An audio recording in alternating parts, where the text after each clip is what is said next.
Hey, Willow and I would like to invite you again to another video. Oh, she wants to go. She doesn't like videos. Uh, this is another installment of videos on books on world mythology. Today we're going to talk about Australia and Oceania. Australia, of course, the myths are mainly from the indigenous peoples known as the Australian Aborigines. And Oceania consists of many islands all over the Pacific Ocean. And these islands are grouped into three main groups. You have Polynesia, which consists of New Zealand, the Hawaiian Islands, Tahiti, Tonga, and Easter Island, as well as others. Uh, let's see. Another one is Micronesia, which consists of among others, Guam and the Marshall Islands. And finally, there is Melanesia, which consists of the Solomon Islands, Papua New Guinea, Fiji, as well as others. Okay, so to start with, there's this very general book. Usually, I usually don't see Australia mixed in with Oceanic mythology, but this book has it. It's got not only the three main areas of Oceania, but it also including the many islands, but it also has Australia too. That's when I began to think, well, maybe Australia is sometimes grouped with it. This was it's a nice book. It's very broad, so it doesn't go into too many details because it covers a wide area. And it's called Oceanic Mythology, but it includes Australia. And this one is by Roslyn Poignant. Roslyn Poignant. It's published by Hamlin Books, and I really liked it, especially as a book to start off with. One of my all-time favorite books, not only on Australian mythology, but in any book, is this book just on Australian mythology. It's called Myths and Legends of Australia by A.W. Reeds. This is it has illustrations. It's a wonderful little eclectic collection of myths and legends from all over Australia. They're simply told so young people can get into it.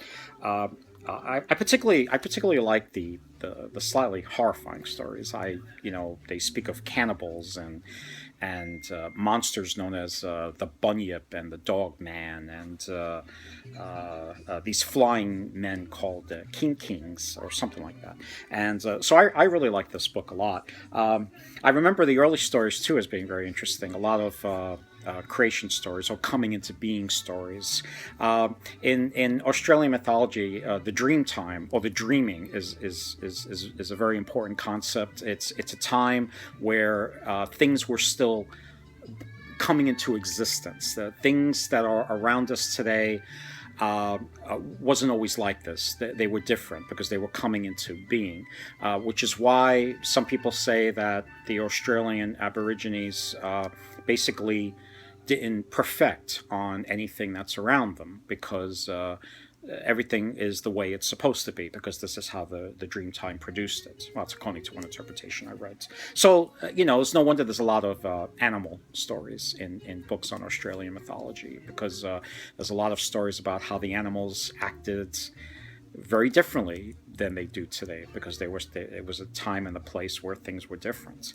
So yeah, really good book. Another two more nice little retellings of Australian myths I really enjoyed in these two little books.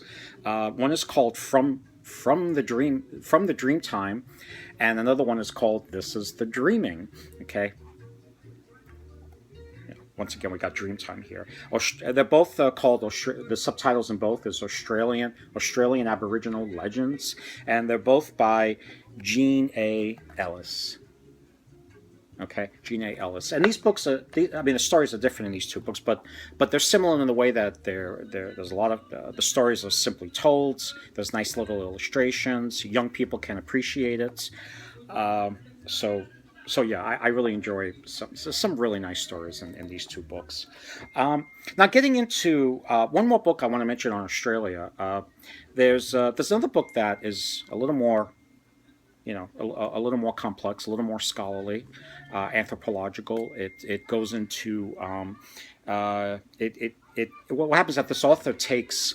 He doesn't do like a general survey. Instead, he does the opposite. Instead of doing a general survey, he only takes three central myths of Australia, but he goes into deep analysis of it, the meaning of the myths, but the stories are really well told. The three that he tells, and it's called Myths of the Dreaming, and it's interpreting Aboriginal legends, and it's by James G. Cowan. And he talks about three very important myths. I remember one in particular where he talks about these interesting beings called the cloud, the Wangina, these strange cloud-like paintings, and he goes into their meaning and everything, and it's just a great book on Aboriginal legend interpretation. Okay, moving on to Oceania. I mostly have.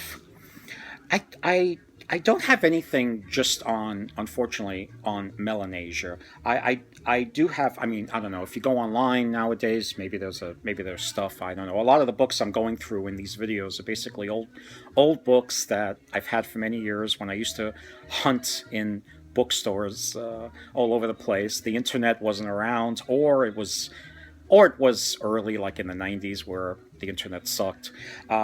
Maybe they exist now. I don't have anything just on Melanesia, but I do have one book just on Micronesia. It's called Micronesian Legends. And this book is, let's see, several authors. Hood, Strong, and Flood. Yeah. Wait a minute. Bo Flood, Beverly Strong, and William Flood. Oh, there's two people here named Flood. There you go. So we have, I can't see that well, Bo Flood, Bennett Strong, and William Flood. And it's also very, very nicely illustrated. Nice little cover there. And I remember this book being really, again, another book that young people can enjoy. I remember there being very pleasant stories in here. I can't give you any examples at the moment. I have to reread it. But now getting into the last three books I have, it's just Polynesia. Apparently Polynesia, I can easily, the books seem to be a lot more available. I don't know if there's just more islands or we know more about Polynesian mythology than the other oceanic areas. But to start off with, when I first said, okay, I've read other mythologies many years ago, and I said, I want to get into Polynesia. It's about time. And I found this big, wonderful book called Myths and Legends of the Polynesians, and it's by Johannes Andersen, and it's a really nice cover up there. And again, this is a big, wonderful, hefty book on Polynesian, just on the myths and legends of Polynesia. It's again one of those old classic books on the subject. Maybe it's outdated in some regards, but I really enjoyed this book. It's illustrated as old photographs, and he goes into New Zealand, Hawaii, and all over Polynesia, and he gives you those central myths. Now, if you want something a little more focused, this book is all over Polynesia. If you want, the next book is really just on New Zealand, and it's called Maori Myths and Tribal Legends. Now, this book is by Antony Alpers.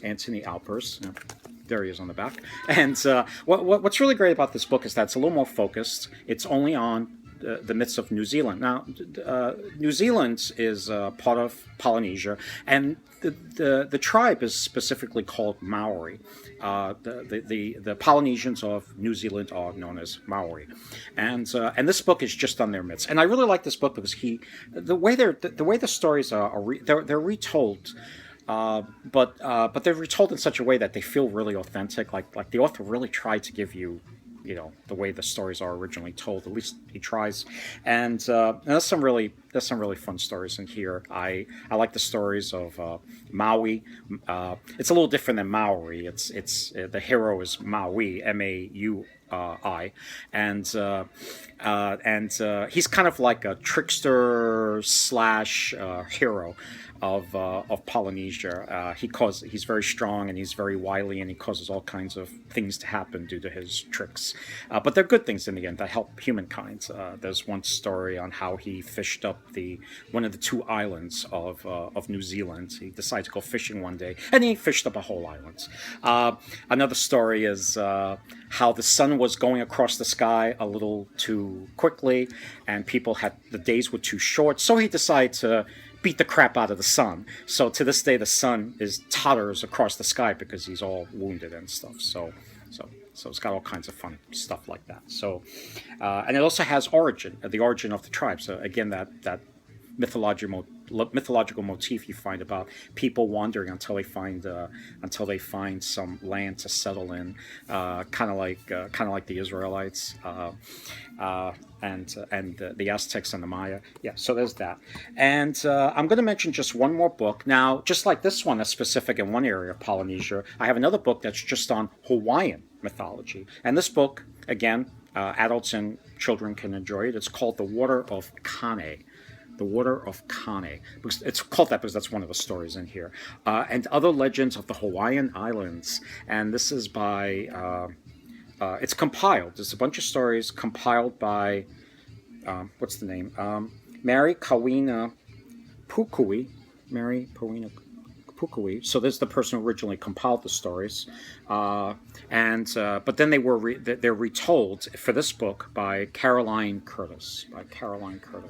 And this is So this is I really enjoyed reading this. Guy slaying a monster on the cover. I remember really thinking this book was wonderful when I read it. I never came across too many books on Hawaiian mythology. At least nice, straightforward books just to sit back and enjoy the stories. Kane is actually one of the gods of Hawaii. He's actually universal all along Polynesia, but his name changes from place to place. For example, in New Zealand, his name begins with a T. Tane, and he's associated with the forest, and he's the god that originally separated Earth from the sky to allow living things to exist on Earth, kind of like in Mediterranean and Near Eastern mythology.